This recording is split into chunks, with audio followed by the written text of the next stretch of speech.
Oke, saudara, kita akan kembali berbincang dengan Kang Asep Iwan Iriawan, mantan hakim, yang juga pakar hukum pidana. Kang Asep, Halo?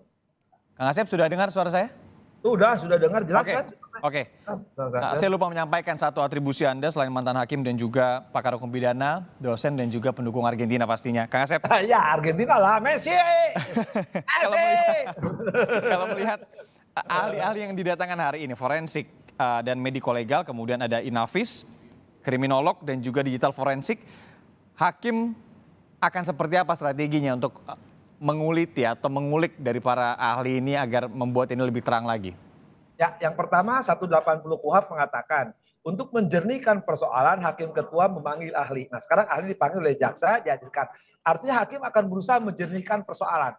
Strategi hakim biasanya ya bagaimana sekarang untuk membuktikan itu adanya pembunuhan. Pembunuhan itu karena ada tembakan, berarti ada luka.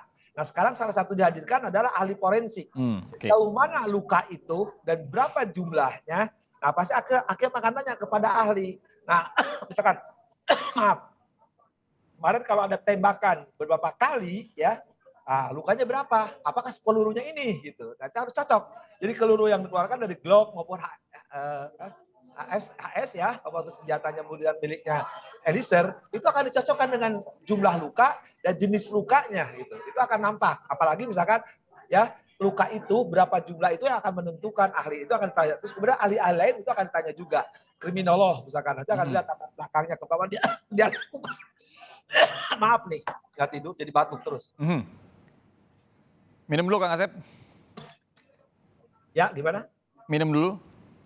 Oh udah, oh minum udah, makasih. Tadi ada karetnya. Berarti sepertinya ini ingin melihat kesesuaian ya antara jumlah luka, kemudian juga keterangan dari para terdakwa, kemudian juga dicocokkan dengan tadi ya, ada beberapa pistol yang digunakan dan tentunya ini akan terkait juga dengan barang bukti yang ada di TKP begitu ya? Ya betul. Jadi gini, nanti kan alat bukti ini ya satu saksi harus sesuai dengan saksi yang lainnya, sesuai dengan ahli ya. Kemudian juga dilihat latar belakang. Nah, di 185 ayat 6 itu akan menjelaskan latar belakang ya dari saksi, dari ahli. Nah, itulah yang akan menguatkan keyakinan hakim. Nah, sekarang kan banyak nanti ahli berpendapat tuh kan. Banyak tuh, kita bisa bayar lah ahli itu ya. Saya hafal lah, kalau hafal ahli hukum saya lebih hafal lagi. Dari Universitas ABCD itu tahu gitu kan bagaimana itu jumlah pendapat dan jumlah honornya gitu. Nah, nanti hakim nggak bisa dikadalin. Udah tahu nih, ketika hakim misalkan menanya kepada ahli apa, terutama ya kepada kalau eksakta tuh murni, pendapatnya pasti harus jelas, Ya. pasti eksak gitu kan. Ya, tapi kalau ahli hukum, nah hakim bisa senyum-senyum gitu kan, karena pasti akan berbeda. Nanti ketika ahli hukum dihadirkan ya, yang menarik mungkin untuk komentar itu di Anda ya, karena nanti pasti para ahli hukumnya akan berbeda-beda ya, jadi sesuai pendapatan tadi. Kita lihat, saya udah prediksi dari sekarang ya, ini pasti prediksinya benar. Ahli hukum ini belum sih, kalau kita lihat ini Kamis minggu lalu kan ada dari Puslapfor, kemudian ahli biologi forensik, ahli DNA, ahli balistik, ahli digital forensik ya. Kemudian kalau hari ini ada forensik dan mediko legal, kriminolog, dan juga Inavis. Ini sudah ada 8 ahli. Kalau Anda lihat kira-kira yang akan didatangkan lagi oleh JPU, ahli-ahli apa saja? Kalau menurut Anda yang penting untuk didatangkan? Hal ini penting, Inavis, forensik, kemudian DNA, saja ini penting karena eksakta yang sebenarnya ilmunya tidak terbantahkan ya. Walaupun kemarin waktu di ahli balistik kita sedikit agak orang awam mempertanyakan sebenarnya kan, tapi oke lah biar hakim itu kan tidak terikat oleh ahli. Tapi setidak-tidaknya kalau forensik, Inavis itu akan membuktikan kesesuaian tembakan dan jumlah luka gitu kan. Oke.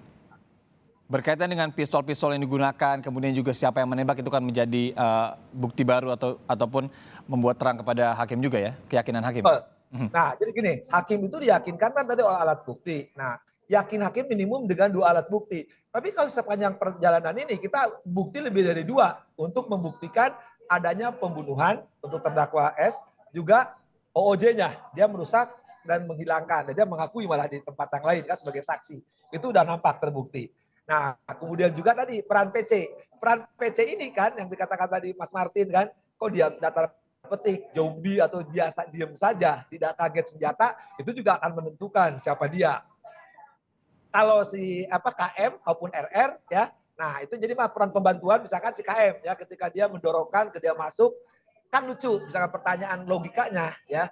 Ketika ada tembakan, kan harusnya ada yang bertindak gitu.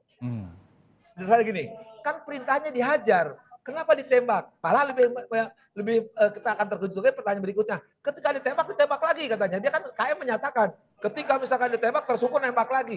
Loh, berarti kalau lihat senjata yang 3 jenis, masa sedang ganti senjata dia diam saja? Kan dia sedang dihormati dipanggilnya Om. Nah itu juga tidak logis. Peran ketahuan. RR juga sama yang katakan dia tidak dengar, tapi sedang menerima telepon, tapi Romer disangkal oleh Romer. Ya, itu berikutnya. Jadi peran bantuannya udah masuk. Kemudian juga peran kalau aja saya menembak karena perintah jabatan. Nah, itu yang nanti menarik para ahli hukum. Itu strategi yang Anda lihat tadi bagus gitu ya. Oke. Kak Asep, kalau kita analogikan di sepak bola begitu ya, Anda mengatakan buju Argentina. Ini persidangan sudah berjalan hingga pemeriksaan ahli dari JPU. Kalau Anda lihat ini akan 90 menit pertandingan sepak bola cukup atau ada extra time atau sampai penalti nanti? Akan seseru apa persidangan ini ke depannya? Ya, kalau pertandingan tadi malam kita kan sebenarnya udah unggul 2-0, permainan 2-0 udah tenang, tapi dia bertahan sehingga si Mbappe serang terus, masuk gitu kan. Nah, ini kalau dibaratkan sidang sekarang perbedaannya sama, tidak akan ada perpanjangan waktu karena detik-detik terakhir ya S sudah mulai mengalah. Cuman mengalahnya berhadapan dengan 6. Artinya sudah 2-0 ya, bertahan. Cuman ketika serangan-serangan terus ya, akhirnya posisi 2-2. Kan? Nah, 2-2 sampai adu penalti.